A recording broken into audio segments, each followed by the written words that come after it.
Well, good morning to you. I've got a tip and a topic for you today, and they're both about shoes. The tip first: if you are not wealthy, as I am not wealthy, and if you cannot buy copious amounts of specialized shoes for every little thing, buy the same bland colors that you could walk around in, so that when you're done with your running shoes, you can then use them as walking shoes. Yeah, most often I'll buy like black or gray shoes, and I didn't always do this. And sometimes, like these, a sale will get the better of me, and I'll pull the trigger on something that I'm really only gonna wear while running. But if you want to avoid doubling your purchases, get those bland colors. Not bland even, I mean black's a great color. The endorphin speeds I got the other day, black and white. Sharp shoes, I'll be happy to wear them around. My walking around shoes right now are some old Hoka Gaviotas, I think that's how you say it. And they have long since lost their useful life, but they're fine for walking around. And they're expensive. All these things are expensive. That's what we'll talk about in a second, all right? Should you alternate your shoes? Yeah, I mean, if you can, it's a great practice. I try to do it. Right now, with the purchase of my latest pair, I've got 3 active running shoes for road, and then I've got my speed goods for trail, but that's another topic because those really need to be replaced. But I've got 3 pairs that I rotate, and I'll tell you what they are. The Mach 5, I think I'm on number 5 that I'm wearing today. Endorphin Speed Pro, the Mach 5s are Hokas. Endorphin Speed Pro, my new pair. Endorphin Speed 4. They got like 3 speed endorphin shoes. I got the Speed 4s, and then the Triumph 21s. Both of those are Sauconys. My first Sauconys, mind you. I tried a pair of Kinavaras way back, but I didn't like them. Now, do you need 3 pairs of shoes? Potentially not.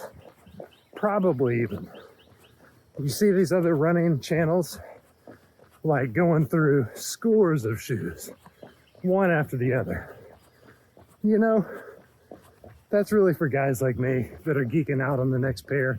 You got a lot of experience running in some shoes, but you really want to see how they stack up in the minutia to others.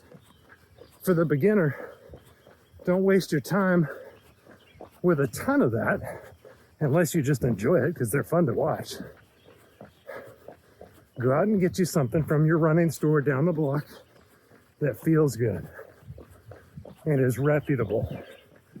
Go Nike, go Hoka, go Saucony, go Adidas. You know, these guys are making great shoes. For the longest time, I've been on the Hoka train. If you're gonna go Hoka, just go buy a pair of Cliftons and stop thinking about it. There's a reason every freaking person in the world loves them. They're a great shoe. Comfortable, lightweight, relatively. They get the job done. I couldn't tell you how many marathons I've run in them. Several. And some ultras. Now, if you can afford it, grab 2 pairs. Do they need to be the same shoe? I've done that before too. But no, I would recommend get 2 pair that are comfortable. 2 different shoes. Maybe one a little more plush, a little more cushiony. For me, for a while, I was alternating Hoka Bondies, which is their super plush one, with the Cliftons. Works great. Get your faster workouts in the Cliftons. They're good for long workouts too, but then do the longer ones in the Bondies. What does this do? It lets the shoes recover just like you're recovering. This is especially important if you're running every day. Your shoes are getting wet with sweat and or rain, and they need to recover. The shoe is just what? Foam and rubber, synthetic materials. You wear it out. I'm less convinced that you get more life out of it, like the bottoms of them, long term. Because I'll be honest, I wear the bottoms of mine out. I'll show you real quick. I don't know if you can see it. You probably can't even see it. There we go. There we go. There's no tread left on these. I mean, I've run a lot of races, a lot of long runs, excuse me, in these this year. I ran that 40-miler strolling gym, and that was like 2 months ago. So, alternate if you can, but if you don't have the budget, you don't have to do that. My first marathon, I trained in a pair of shoes, the Brooks Adrenaline, whatever number at that time, and wore them all the way up until race day, and then had some tendonitis and got spooked and actually picked up a half size too big used pair of shoes from my buddy John and raced in those. The first run that I had was on race day with those, and it was fine. So, 2 takeaways. If you can afford to, it is great to have multiple shoes for recovery for the shoe, but also just for different situations. Fast days, slow days, all that, as you become accustomed to what you enjoy wearing. And then takeaway number 2, don't make this the end all be all. Get something that you already got, get out there and start running if you're just starting. Do some research, but don't go overboard. Get something comfortable, and then just run in it. Don't think about it.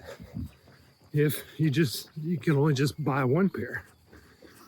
Final tip, throw some newspaper or something like that, paper bags crumpled up in your shoe to dry them out if you're just doing 1 shoe.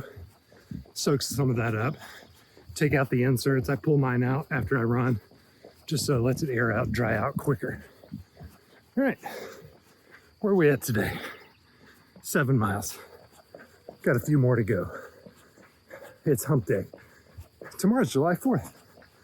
Will I come out here? Should be tempo day. I planned on it.